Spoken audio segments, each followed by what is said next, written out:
Welcome to ચેતુસ kitchen. આજે આપણે tasty એવી મગની છડી દાળ બનાવવાના છે।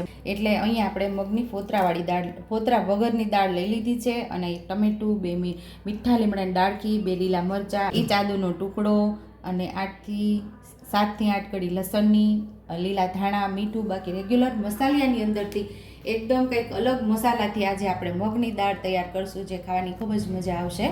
તો ચાલો આપણે પહેલાં મગની દાળ ધોઈ અને પહેલાં બાફી લેશું। ચોખ્ખું પાણી આવે ત્યાં સુધી એકદમ સરસ ક્લીન આપણે દાળને ધોઈ લેવાની છે। દાળને સરસ આપણે ધોઈ લીધી છે અને 2 ગ્લાસ પાણી ઉમેરીને સરસ આપણે બાફી લેવાની છે। સ્વાદ મુજબ આપણે મીઠું ઉમેરશું, થોડી હળદર ઉમેરશું,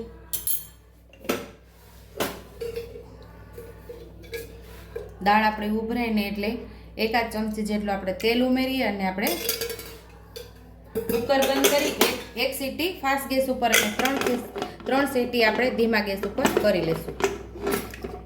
લસણ, આદુ અને મરચાં ઉમેરી અને સરસ આપણે મસાલો તૈયાર કરી લેવાનો છે।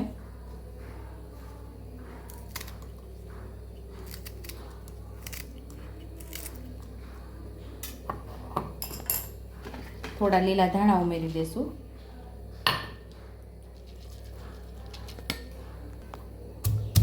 આપણે આ મસાલો ખાંડી લેશું। અહીંયા આપણે મસાલો તૈયાર કરી લીધો છે। અહીંયા આપણે ઝીણું ઝીણું ટમેટાને સુધારી લેશું।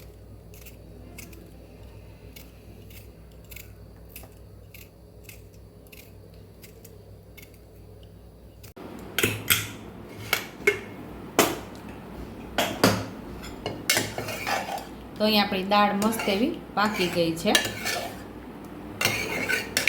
તો હવે આપણે કરી નાખવાની અંદર ઘૂંટી દાળ થઈ જાય એકદમ। તો હવે આપણે થોડો જે મસાલો ખાંડેલો છે એ થોડો આપણે આમાં ઉમેરી દઈશું।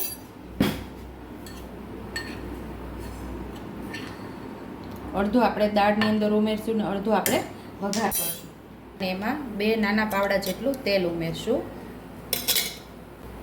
અહીં આપણું તેલ ગરમ થઈ ગયું છે તો નાની ચમચી જેટલી રાઈ ઉમેરશું, નાની ચમચી જેટલું જીરું ઉમેરશું, મીઠા લીમડાના પાન ઉમેરી દઈશું। અહીં આપણે ટમેટાનો વઘાર કરી દઈશું।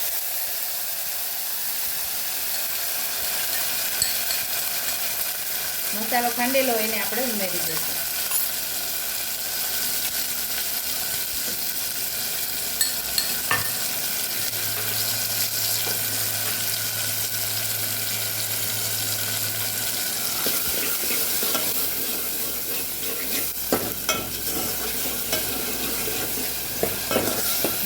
અહીં આપણે 1/2 ચમચી જેટલું લાલ મરચું પાવડર ઉમેરશું, થોડી હળદર ઉમેરશું, થોડું ધાણા જીરું ઉમેરશું। મસાલાને સરસ આપણે સાતળી લેવાનું છે।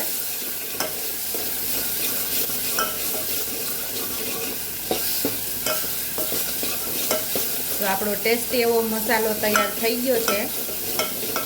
એની અંદર આપણે દાળને ઉમેરી દેવાની છે।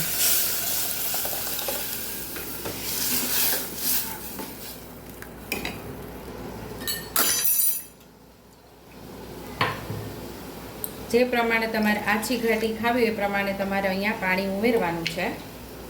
અહીંયા આપણે 1 ગ્લાસ જેટલું પાણી ઉમેરીએ છીએ। જે કુકરમાં દાળ બાફેલી છે એની અંદર જ 1 ગ્લાસ પાણી ઉમેરી અને ઉમેરી દીધું છે પાછું।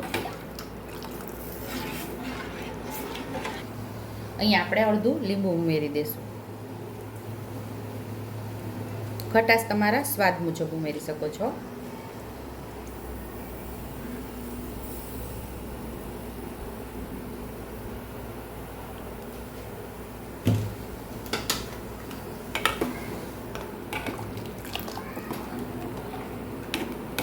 થોડા લીલા ધાણા આપણે ઉમેરી દઈશું।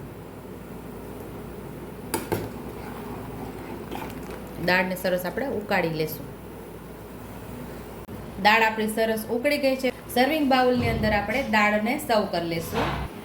તો આ મગની દાળ તૈયાર છે। આ રોટલા સાથે પણ ખાવાની ખૂબ મજા આવે છે અને ભાત સાથે પણ તમને ખાવાની ખૂબ મજા આવે છે। ઉપરથી આપણે થોડા લીલા ધાણા ઉમેરી દઈશું।